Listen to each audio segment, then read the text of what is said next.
प्रिय विद्यार्थियों, हिंदी साहित्य बीए तृतीय वर्ष की कक्षा में आपका पुनश्च स्वागत है। रामधारी सिंह दिनकर की प्रसिद्ध कविता हिमालय को हम गतांक से आगे अध्ययन करेंगे। इस कविता में कवि हिमालय को संबोधित करके हिमालय के माध्यम से जिस प्रकार हिमालय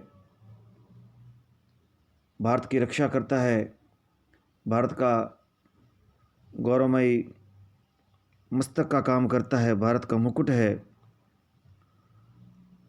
भारत की उज्ज्वल एवं ज्ञानमयी जो शक्तिमयी जो सांस्कृतिक जो विरासत रही है उसका एक अटल साक्षी है हिमालय। और इस हिमालय के माध्यम से वो देश के युवाओं में नवजागरण की भावना जागृत करना चाहता है और उनको नवजागृत करके उनमें नवचेतना फूंक कर देश का जो स्वाधीनता का जो संघर्ष है उसको और अधिक तेज करना चाहता है। जिस समय ये कविता रची गई थी उस समय भी ये कविता उतनी ही प्रासंगिक थी। उसकी जितनी उपयोगिता उस समय थी उसकी महत्ता और उपयोगिता वर्तमान दौर में और भी अधिक हो गई है। वर्तमान में हमारा देश कई संकटों से गुजर रहा है, तो इस समय भी ये कविता इतनी ही प्रासंगिक और महत्वपूर्ण है। अगला काव्यांश इस प्रकार से है। तू तरुण देश से पूछ अरे गूंजा यह कैसा ध्वंस राग, अंबोधि अंतस्थल बीच छिपी ये शुलग रही कौन आग, प्राची के प्रांगण बीच देख जल रहा स्वर्ण युग अग्नि ज्वाल, तू सिंह नाद कर जाग तपी। कवि तपस्वी हिमालय को जो युगों युगों से चिर समाधि में लीन है, तपस्यारत है और मौन होकर भारत की स्थिति को देख रहा है, कवि हिमालय से आह्वान करता है कि वह अपनी अब इस चिर समाधि और तपस्या से जागृत होकर अपनी आंखें खोले और उसके पैरों पर भारत भूमि है उसकी व्यथा को देखे और देशवासियों को जागृत करे। इसलिए कवि हिमालय को संबोधित करते हुए कह रहा है, तू तरुण देश से पूछ अरे गूंजा यह कैसा ध्वंस राग। देश के जो तरुण है, देश के जो युवा है, देश के जो कर्णधार है, जो देश को नई दिशा देने में सक्षम है, देश की स्थिति को बदलने में सक्षम है, उन युवाओं से और तरुणों से युक्त उन नवयुवाओं से कवि हिमालय को प्रश्न करने के लिए कह रहा है कि तू तरुण देश से पूछ अरे गूंजा ये कैसा ध्वंस राग। कवि उस तरुण भारत से, उस भारत के युवाओं से हिमालय को प्रश्न करने के लिए कह रहा है कि अरे हिमालय, तू देश के नवयुवाओं से प्रश्न कर, देशवासियों से ये पूछ कि यह ध्वंस राग यानी ये जो विनाश का राग है, ये जो शोक गीत, ये आर्त जो स्वर सुनाई दे रहे हैं, दुख के जो स्वर दिखाई दे रहे हैं, कहाँ से निकला है। अर्थात जो भारत माता के जो आंसू हैं, भारत माता जो दुख के साथ अपनी व्यथा प्रकट कर रही है, अपने आंसू प्रकट कर रही है, वे वह विनाश का राग, वह शोक गीत, वे दुख के स्वर कहाँ से उठ रहे हैं? अर्थात भारत भूमि किन संकटों से घिरी हुई है, किस प्रकार के विध्वंस के निकट है। अंबुधि अंतस्थल, अंबुधि यानी सागर, अंतस्थल यानी हृदय या बीच। अंबुधि अंतस्थल बीच छिपी ये शुलग रही कौन आग। कवि हिमालय के माध्यम से देश के युवाओं से ये जानना चाहता है कि ये सागर के हृदय में कौन सी ज्वाला सुलग रही है।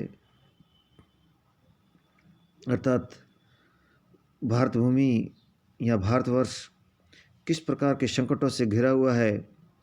जिस प्रकार सागर में लगने वाली ज्वालामुखी इत्यादि के कारण जो आग होती है बड़ी भीषण और विकराल होती है, उसी प्रकार से ये भारत भूमि भी भयंकर संकटों से घिरी हुई है। उन संकटों को से जानने के लिए, उस संकटों को मिटाने के लिए कवि हिमालय के माध्यम से युवाओं को आह्वान कर रहा है।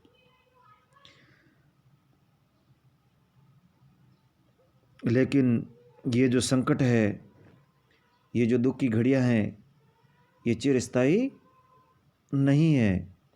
ये विनाश के जो बादल जो छाए हुए हैं भारत पर, ये एक न एक दिन अवश्य हट जाएंगे। जिस प्रकार रात्रि के बाद में सवेरा होता है और उगने वाला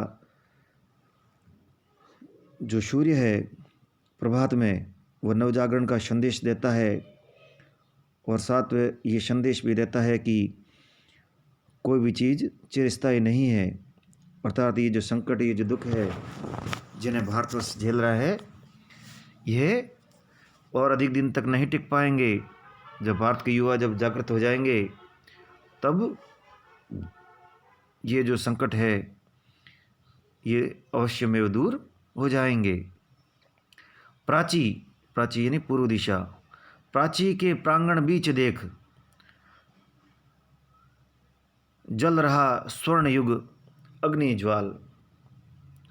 और पूर्व दिशा में उगता हुआ जो सूर्य है वह सोने के समान उज्ज्वल और अपनी अग्नि ज्वाला के साथ में प्रकट हो रहा है। तू सिंह नाद कर जाग तपी। और कवि कह रहा है कि भारत का जो स्वर्ण युग की जो आग की जो ज्वाला है अभी भी जल रही है। नवीन सूर्योदय का देश भारत, इसमें अभी भी नवजागरण के स्वर विद्यमान है। नवजागरण का उत्साह देश के युवाओं में, देश की जनता में, देशवासियों में विद्यमान है। इसलिए हे तपस्वी हिमालय, तू सिंहनाद कर, तू सिंह के समान गर्जना कर और अपने ओजस्वी गर्जना से, अपने ओजस्वी आह्वान से देशवासियों को जगा दे। देशवासियों में नवचेतना का, नवजागरण का, अपने देश के प्रति गर्व एवं उत्साह का जो संदेश है वो देशवासियों को दे, ताकि देशवासी जागृत हो जाए। अपने प्राचीन गौरवमय जो अतीत रहा है, जो हमारी जो सांस्कृतिक जो विरासत रही है, उसके प्रति वह जागृत हो जाए, सचेत हो जाए और भारत माता पर जो ये संकट आए हुए हैं उनको दूर करने के लिए वह प्रयत्नशील हो जाए। इस प्रकार के प्रयत्न करने के लिए कवि हिमालय से आह्वान कर रहा है कि वह सिंहनाद करे, सिंह के समान गर्जना करे, ताकि ये जो गिदड़, शियार इत्यादि भारत पर जो शासन के लिए आए हुए हैं वे डर कर यहाँ से भाग जाए। तो इस प्रकार से हिमालय एक तपी के समान, एक तपस्वी के समान तपस्यारत है, जो भारत के स्वर्ण युग का साक्षी रहा है और उसके माध्यम से वह देश के युवाओं को नवजागरण का संदेश दे रहा है। कवि अत्यंत ओजस्वी स्वर के साथ में देश के युवाओं में नवचेतना, नवजागरण का संदेश हिमालय के माध्यम से पहुंचाना चाहता है। धन्यवाद।